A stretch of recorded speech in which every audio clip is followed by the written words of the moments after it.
While Team Ninja's games are sometimes lacking in graphical fidelity, narrative, or presentation, you can always count on a tight, rewarding, and complex combat system to really sink your teeth into. During my first 2 hours of Rise of the Ronin, Team Ninja is honoring their storied history while expanding drastically on what a Team Ninja game is, and boy, am I enjoying it. Let me know any questions you have in the comments and I'll get back to you. All the footage you're seeing in the video is provided B-roll. It's not my own capture except for a small section of screenshots that we're allowed to show. Typically, if previews do this, it means that there's something to hide in the actual game, but I wouldn't be worried about that here. It's really just because we were given access to essentially just do whatever we want until a certain main mission. So I believe it's just to keep some elements of mystery about the early stages of the game. Also, thank you to Sony Australia for providing me with this access.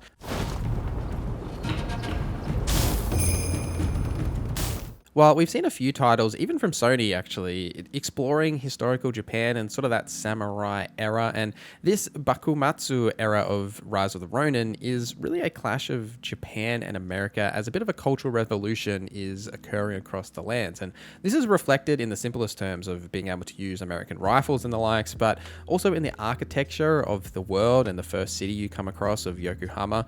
The muted color palette of the world isn't very common in open world games, especially just coming from Rebirth, and I really like the aesthetic here. It fits the Japanese era of the world that's currently in a state of turmoil, and while the vistas and open fields can have a beauty to them, the world reminds you that it is sort of rough out there because it doesn't have this overly bombastic color palette. What's quite unique about the structure here as well is that Team Ninja have opted to have a self-contained main mission structure that you don't typically see that in open world games these days. You'll need to specifically start these missions, and they're much more self-contained and linear than you might typically find in open world titles. And I think this really works in their favor as it allows them to handcraft specific challenges for you to complete. It reminds me a lot of Wolong Fallen Dynasty's missions, except that after those missions, instead of just returning to a base, outside of those missions, you can freely explore a pretty massive open world. You won't be exploring the open world on foot, however. Very quickly, you'll get a horse, which is customizable to increase its speed and stats, but also a glider, which is fun as, like, I don't know how historically accurate this thing is, but who cares, man? It's so much fun. In the open world itself, there is plenty to do. Like, the most common activity I've completed is restoring the public order to villages. This is essentially like clearing out your typical camps that have been taken over by bad guys. You can stealth in or use your combat prowess to clear the camp and restore public order, and then the villagers will return. Those villagers will then give you side quests, act as vendors, and those sort of typical things. These activities are common in open world games and can definitely get repetitive, but to this point, I haven't felt that repetition yet, as you can tackle them in different ways, right? Not only from stealth, but actually leveraging the many weapons and combat styles that are available to you. More on that stuff a little bit later. There are other activities in the world as well, like you can do glider challenges, like rifle challenges. My absolute favorite is finding and petting the cats. You can find a cat, you can pet it gives you a silver coin. It's great. I'll take a full game that's just hide and seek cat collecting. Thanks, Team Ninja.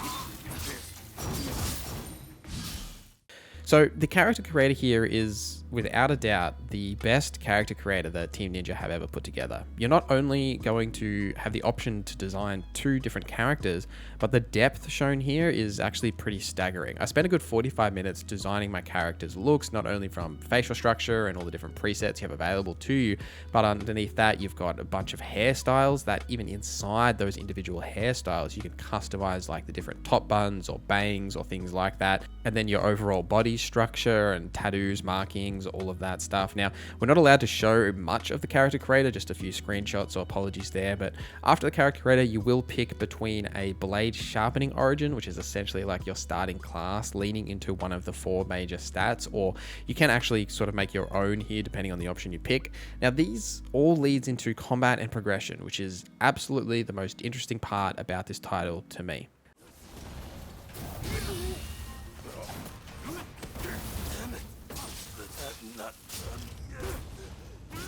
On missions and in the open world, you can use stealth and straight up combat to take down enemies. The stealth here feels quite rewarding. It's a really subtle thing here, but what I really like about it is that you can't see through walls.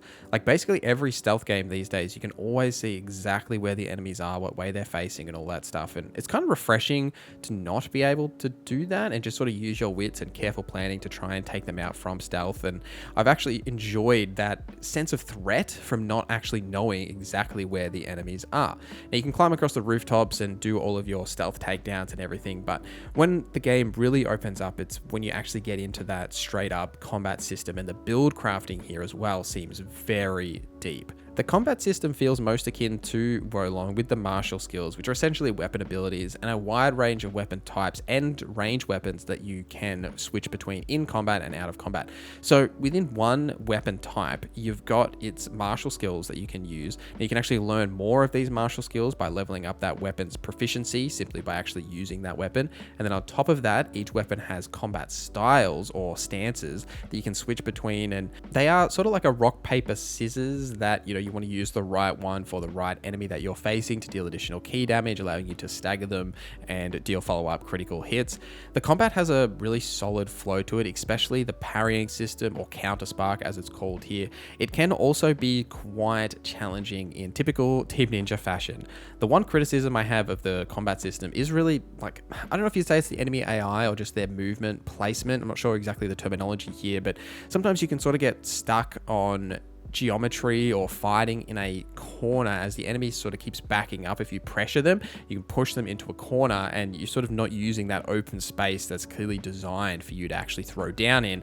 You sort of push them into like stairs or into corners that can sometimes be a little bit cumbersome, but it's a minor detail. But the bigger issue, I think, really is the combat difficulty. Now, this has always been a tough balancing act for Team Ninja. I died a fair few times in the couple of hours we had during the preview, but that could honestly be because I've been playing Final Fantasy VII Rebirth literally every waking minute and then jumping immediately into this. It could honestly be just get good scrub, right? But I think that will come with time. Like, it's hard to judge a game's combat difficulty from the first 2 hours when you're still learning that combat system.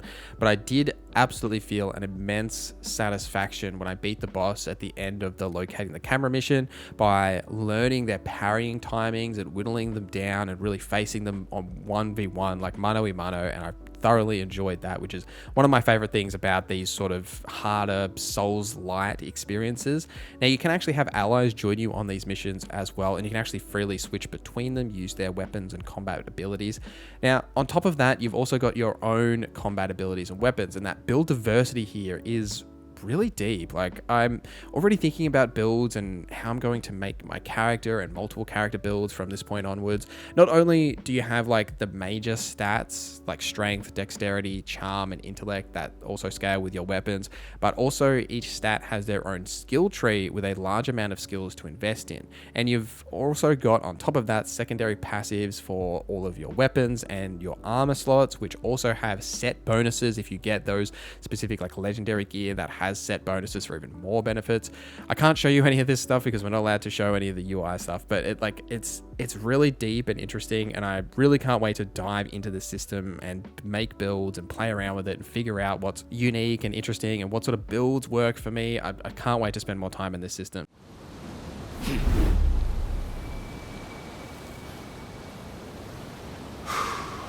Japan, a great white whale that's eluded all others. But my vision is clear, and my harpoon ready. As you set out on your journey as one of the two Veiled Edge twins, you're thrust pretty quickly into an overall conflict that's a little hard to follow narratively in the broader sense, but the more personal journey that your twin is on is quite engaging from that early initial setup. The issue here is that the facial animations are very stiff and pretty average in most of the in-game cutscenes, especially when you're talking to NPCs about side quests. The voice acting here is a little hit and miss. This is pretty typical in Team Ninja titles as well. Like, it was one of my criticisms actually with Wolong Fallen Dynasty is these specific things. But from a story perspective, however, I'm much more interested in the story here than I was in Wolong already. I'm really interested in the allies, especially. Ryoma is the first ally that you'll meet that you can actually build a bond with, unlock their upgrades, and have them join you on missions. He's such a homie. I really like his character and his portrayal and his voice acting as well. And it helps you connect to the world as you explore in that time as well, and sort of bring you into the journey you're about to partake. In dialogue, you'll also have the option to make choices, which seem to have some element of consequences as well, which is something that you have to do if you have dialogue trees, right? Like, I hate dialogue trees that are just like yes or yep, like, you know, that are not really going anywhere. It does feel like these will have outcomes. I'm really interested to develop that and see where that goes, which we'll obviously talk more about once I've spent more time in the game. But there are also skills tied to these specific dialogue options as well, like say intimidation or lying, that sort of a thing. I'm really interested about this whole dialogue system and meeting new allies on my journey and building those bonds with them, learning more about those characters and being brought into this world a bit more. All this, along with the build diversity and the flexibility, will add a lot of replayability for the title in quite a refreshing way, I feel.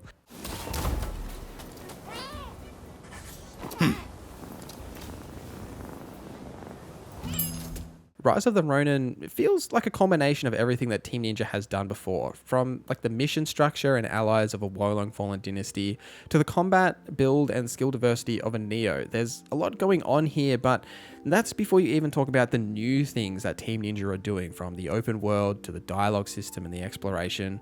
While the game feels a lot less Souls-like than a typical Team Ninja title, it's still heavily influenced by that DNA and the history of Team Ninja. I really appreciate a seemingly different take on a Souls-like open world as well, that's leaning more into the traditional RPG elements of roleplay and dialogue. I'll have a full review out at launch, tips and tricks, builds, all that good stuff. I also cannot believe that this is coming out on the same day as Dragon's Dogma 2. Like, I'm really worried that Rise of the Ronin won't get its time to shine as Dragon's Dogma just blows up the media cycle, because so far Rise of the Ronin has shown me that it is a very deep open world experience with a unique combat system and roleplay mechanics that I honestly can't wait to play more. Let me know any questions you have in the comments down below. Thank you guys for watching this video till the end. Thank you to our members for supporting the channel. My name is Norza, and I hope you have a great day.